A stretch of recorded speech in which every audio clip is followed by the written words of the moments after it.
warahmatullahi wabarakatuh. Maanta walaahi calool xumo iyo tiiraanyo ayaa qalbigayga ku daahan. Waxay ugu daahantaa aad iyo aad ayaan ku rafaadsanahay wadamada qurbaha siba wadamaha reer galbeedka horta Yurub iyo America iyo Canada iyo Australia aad iyo aad ay Soomaalida ugu dhamaataa waxna caawinay ma leh wadankeena waa kaas marka wadankeena wax yar kor u soo kaco balaayo baa soo boodayso rabbi baa weyn waan dhibaataysanahay ilaahay ayaan tuugaynaa tobanka dambe ayaa lagu jira rabadaanka ilaahu dacwadeena aqbal ilaahu cabdi oo ilaahay noo soo diro leyla qadar ayna wadankeena noo qabto oo qabiil iyo anigaa leh iyo anigaa leh ardadan 10 bilyan oo years way ka dambeena waxa dhashay waxay sii dhaleen way ku noolaa karaan laakiin waxa calool xumo adduunyada aan ka calool xumooda aan ka tiirooyada ilmaha ku dhamaada qurbaha waxay yihiin 16 u bilaabanaysa ilaa 25 maba noqdaanba 30 jir war hal markuu dhinta qaarna ay jeelalka ku jiraan qaarna ay noqdeen wax laga rooyaan qaarna oo gaal noqdeen qaarna nacas iska cabaayo miyaana alam iyo wajac lahayn miyaana balambal wadamadan laga qaadeenin alla wadamadan maxaa Soomaali wadamadan keenay kan Soomaali ma loogu talagalay wallahi kan Soomaali ma loogu talagalay wadamada galbeedka Soomaali ma loogu talagalin ama ma noogu la talagalay hada muslim loogu ma talagalay waa saacada ayaa gabar soo wacday wadanka America 3 wiil isla dhashay saddexdooduba naftu way waayeen qof kastaba rabadaanka 10 ugu dambeysay in ilaahay bariso waxay ilaahay ka barisana in Soomaaliya ilaahay dawlad saalaxa oo xaqa garadsiiso oo waajibka umada ay leeyihiin oo tusiso in ilaahay kulligeen aamin dadka Sacuudi Carabi jooga Makii Madiina ilaahay nooga baryaan dacwadooda in la aqbalo ayaa iska dhici karto isnoo xaq siyaaso iyo qabiil iyo waxaan wax laga hadla awlaadi way dhamaatay finish awlaad ma jirto wiil ma jiro woo dhamaadeen maxaa balambal Yurub laga soo qaaday maxaa wadan shisheeye calool xumo laga soo qaaday waxaa jirta 2 wiil oo isla dhalatay isku 3 wiil oo isla dhalatay isku 2 wiil xaafid quraan ay noqdeen ma sha Allah ilaahay eedadaas quraanka bartay ilaahu qalbigeeda burcad u mariyo qabow ugu dhig saddexdooda way ka sabartay awal hooyadii abood ka sabartay aboodooda woo dhimtaa la dhaay anaga meesha noola wada ma naqaana iyo waxa anaga aan cunay meel aan ku fiicanna ma la social media ku iska daba jiitameena luubaan amal waxa arkaysaa naa ku dhaysan ninkeyga saawaannin waxa arkay naag caynay ma fahmi kartid Hollywood waa ka sii darnaan caalamka anaga ugu haysano عاي إيه هذا إيه قبيل إيه عايتم واحد دعاي رجها نقطة الحمد لله على كل حال اللهم نجنينا يا ربي لا يوم مدينا ربي يوم عاو أوجو صهر رئيس الليلة قدرك يا بلا بناي وحن سجودك أوجو توجا إلى إنه دولد صالحة أو صومالي أو قير كجرا أولادنا على نقنا أو وده كان إسكادنا حبضنا من نقول دل لهن تراجعنا من نقول لهن استيشنا مقل لهن qaarkoodna ma noqoleen laga roono wallahi oo bila oo talaada wadankeena oo nabad noo ahaalaay waan iska noolaa lahayn bebeeshe baa cunna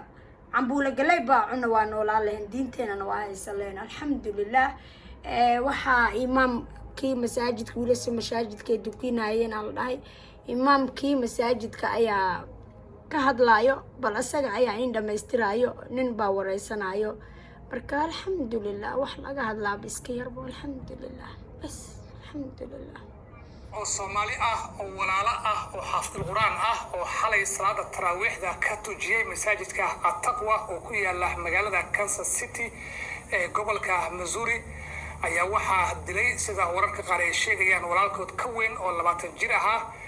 kaasi oo markii dambe caawa booliska toogtay si aan faahfaahin arrimahaasi oo dhan aan ugu helno waxa qadka telefoonka aan kula xiriiray imaamka masjidka At-Taqwa Sheikh Mustafa soo dhawo marka hore marka xiga xalay sida wax u dhaceen dadku waa dhawahay xalay waxay ku dhaceen wiilashu ninka labadan habeen u dambeysay waa imanayay masjidku imanayay ma aanan ogeyn hadhow kamaana warqarin laakiin waxaa laga sheegayay inuu dad layn doono oo maaragtay khaasatan masjidkan inuu dadlayn doono xoogaad waxaa kale oo laga sheegay inuu yidhi diinta fek weeye wadaadaduna been bay sheegahayaan oo been bay dadku u sheegaan hadalla saasaa saaka liiga sheegay maanan ogeyn annagu inuu nin cugdadaysan yahay oo cugdadii ay ku jirto oo diinta islaamka oo cadhaysan ma aanan ogeyn inuu yahay laakiin arrimaha saaka ay soo gaadheen kolkii wiilasha labada yeerarkee waalihii oo xufaad oo dadkii masaajidda tukinayay ah markii la soo qaaday wiilkii soo qaaday wuxuu yidhi markii hore waan sugi jiray ilaahay qadarkiisa xali kolkaan albaabka dhigay wiilasha midna 16 jir buu ahaa waxaan marayka kalena 14 jir miya ayay ahaayeen rag oo qadara waaweyn iska ahaayeen oo maraykan 14 jir dhigna ay maraykan waa qof weyn camal oo kale marka saadan albaabkii u dhigay albaabkii kolkaan saa u dhigay waan iska dhaafay wiilashu markii albaabkii markay garaacayaan newsona meel albaabka agtiisa u gabanayay wuxuu soo qaaniga waaxid la yidhaahdo oo aad u necbaa leewira qaariga ee furaada guudan qaba ee aad maaragtay quraankiisa aad maanta meelo badan la soo geliyey ayuu madaxa kaga bilaabay wiilashuna markaa 3 bay ahaayeen cabdiwaaxid iyo cabdiraxmaan iyo nin zubayr la yidhaahdo oo yaroo isagu 10 iyo wax jira 10 meelaha jira markuu madaxa kaga bilaabay xabadii marka wax badan buu ku waday wiilkii maskaxdiisa wiilka darbiga ay ku firidhay xabadaha intoodii badna wiilkaas ku dhameeyey walaalkii cabdiraxmaan buu kula soo jeedsaday isagana madaxuu kaga dhuftay dhowraaloos oo u saadhay madaxuu kaga dhuftay markaasuu kii yaraa albaabka xoogu garaacay iga furay asaguna halkaa wuxuu galay uu cabaysanayay albaabkii in la furana wuu rabay reerkana uu gumaado wiilasha aabbood iyo hooyadoodba hore bay u dhinteen waxaa gacanta ku haysay eedadood xamdi gabadh la yidhaahdo eedadoodaa gacanta ku haysay oo wax bartay oo aad iyo aad qur-aanka ugula dadaali jirtay aad iyo aad juhdi aad iyo aad u weyn ku bixisay aad ilaahay waxaan ka rajaynayaa ilaahay uu gabadhaa sabir siiyo aad bay gabadh waa isku dardarsantay baa hadda laygu leeyahay waxaana waa qadar ilaahay marka lagtugu siiyo kii kalena ku siiyo yarkii albaabka fog laga siiyey asaguu caray qalibi albaabkiina ka xidheen hortii gurigii laga xidhay asaguu xaggu isaga dhaqaaqay marka wiilashii meeshii bay ku dhinteen intaasaa xalay dhacday waayahay marka wiilkii kale ee dhibka geystay isaguna waxaa lasoo warinayaa in caawa ay booliska dileen bal arrintaasi iyaduna faahfaahin laga siiyey niyow anuu maba ana ogay kolkii hore gurigayga agtiisuba deganaaba gurigayga dhankiisa ah ayuu deganaa marka waddo yar baa noo dhaxaysa waddadii bay maanta isaga naftiisu malag baa waday soomaalidu meelihii albaabada meelihii oo dhan ay maqaaxiyadii suuqiya waa la wada xidho ninkii wax baandili oo soomaalidan layn buu yidhi oo yaa la isgaarsiiyey arrintaa markii la isgaarsiiyey soomaalidu meelihii furaa oo dhan inta badan way xidheen maqaaxiyii waa la xidhay maqaaxiyi kolkii hore way xidhnaayeen laakiin suuqyadii yaa la xidhay markii suuqyadii la xidhay meeluu socday maaragta waddooyinka ah islaana eedadii uu gurigeedii ag maray iyadoo taagan buu arkay xabaduu ku garaacay ilaahay baa garab mariyey markaasuu dibeetana casarkii markay tahay baa nimankii booliiska ahaa heleen nimanka way suudgareeyeen isaguna wuu ku riday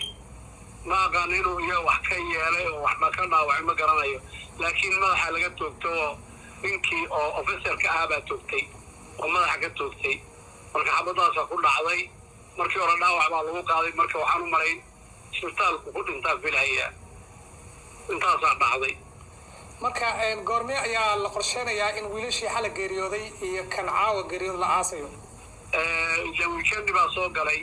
weekendigu markuu dhammaado isniinta unbaa la ogaan goortii oo maaragtay ay soo fasaxaan wiilasha yararkaan inta badan waxaa laga yaabaa in maaragtay waxay waa la qalqali oo wax in lagu sameeyo waa suurtagal laakiin goortay fasaxaan baa la arkay wararka qaar ayaa waxay sheegayeen in wiilka dhibka geystay oo 20 jirka ahaa oo maanta booliska ay toogteen in dhanka maskaxda lagu jiray marka arrintaasi maxaa ka jira ardaygu waa ahaan jiro meeshan uu masjidka hore waa arday ka ahaa oo muddo dheer arday ka ahaa qur-aanka inuu dhammeeyena waan u malayn marka kabacdi waa ay korkii hooyadii dhimatay ee masaa'ib ku dhacday marka adigu waa meel dhibka uu ka dhacay marka hooyadii hore ay dhimatay kabacdi ayay masaa'ibtu ku dhacday marka wuxuu noqday uu shaqaysan jiray laakiin waxaan u malay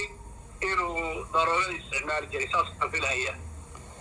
hooyadiis sidoo kale markay dhimatay aad bay u qabsatay magaalada aad degan tihiin dhacdadaasi dad badanna way ka naxeen qaab ceenkee ayay u dhimatay hooyadiis walaal deeqow arrintaa inaan ka gaabsadaan jeclahay waa arrin aad maaragtay nafta ay u iiqsanayso marka aad waxaan u jeclahay deeqow inaan arrintaa ka gaabsado way ugu dambeyntii marka hadda xaaladda magaalada Kansas City ee gobolka Missouri Soomaalida ku nool waa sidii hadda والله مرق وين بالجتاد يلا ويروا ولا ولا يركض اللي يروا فاض أو قرآن إلى واحد قد لي عن كسبنين دمنا عن سماينين مساجد كيف مدة هرت من هاي تكين هاي قراءة هذه يولو بغي يركع وليش تلخذ ملحم بمل أدي أو بدك كجادي لكن إسلام كان عندنا دكتور وحكي واحد لا ولا الكشك ولا القضاء marka arrintaasi aad iyo aad bay anaga maaragtay community ahaan aad bay noo dhibtay aad iyo aad bay noo dhibtay laakiin qadarkii ilaahay baa in lagu sabraa waajib ah maqle hadda wallahi indhayga biyaha kasoo istaagay ma iga oo youtube-ka geli amba igama oho laakiin markaad fiiriso qurbaha aad ay soomaalida ugu dhibaataysan yihiin dadka aad ugu dhibaataysan soomaalida waaye marka Yurub fiiris waxa aad ugu dhibaataysan Soomaalida waaye ma arkaysi garad Soomaali amba fiican waa maqlayseen hatta hooyadood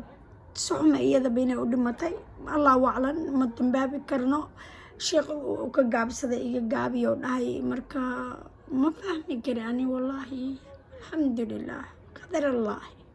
qaarna xamaray ku dhamaanayaan Ramadaan qaarna Yurub ay ku dhamaanayaan daawa waxaa sameynayaan rag inay wax cunaan bes rabo alla ma ku dhimatino qataq ma ingu noqdo waxaa cunaysiin xasbi allah wa nicma wakiil xasbi allah wa nicma wakiil xasbi allah wa nicma wakiil ay waaxid oo wadanka dadka ka buruna amba qixinay amba abiyus gareena xasbi allah wa nicma wakiil insha Allah wiilkayga baa aado wallahi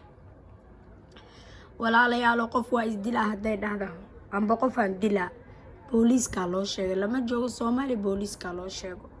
assalaamu calaykum waraxmatullaahi wabarakaatu aan isku soo wada ducayno wiilasha mid kamida waa kaasaa sidaasoo wadaadada u dejinaa soodkiisa sidoo u macaan baday oo arkaysi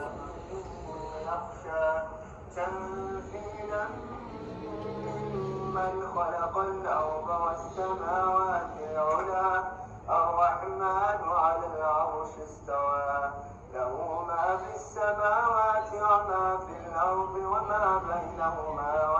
وما تحت الثرى وإن تجعوا بالقول فإنه يعلم السر وأخفى الله لا إله إلا هو الحي رب العالمين الرحمن الرحيم مالك يوم الدين إياك نعبد وإياك نستعين صراط المستقيم صراط الذين أنعمت عليهم غير المغضوب عليهم ولا الضالين وكاسا لبدي ويلو isla yaryaraa oo qurquruxda badnaa oo da'da yarka oo quruxda badan sidaas ayo naftoodii ay ku waayeen dib ma laho ayaga maasha Allah maanta meeshii Ilaahay ugu talagalay ayay mareen kiila dhashtayana gacantooda ku dilay asaga ay faras u ahaanay aakhiro marka qof kastay cunugaada waad ogtahay ilmaha ha laga bixiyo wadanka ha la geeyo holadeeyo ha la xajirbo hal la wada everyday wiilashooda aabood wayba dhinteenbo laakiin ilmuhu in wadamada laga bixiyo oo qurbaha ayaa fiican oo markasta holiday loo wado oo lasoo tusiyo dhaqankii iyo caadaadkii iyo taqaaliidkii saas ayay ku habboon tahay laakiin anigu wax kale igula habboon ma arkayo wallaahi ilaahay idinkiisa insha allah waa isku duceeyeynaa waxa oyna waa hooyo waxa meel ka qiiqilaysa waa hooyo waxa oo wadamada ka dhis wadankana ka dhismaysanyaana waa rag marka waa duceeyeynaa qof kasta sujuud ilaahay ku bariso leela qadar ku jiro qof baa dacwadeed ilaahay qaada ilaahayna wadankeena xal khayr qabo u keeno wax aan ka hadalnay wax aan ka hadli karna male insha allah walaalay saasa ugu baxay aniga. السلام عليكم ورحمة الله وبركاته.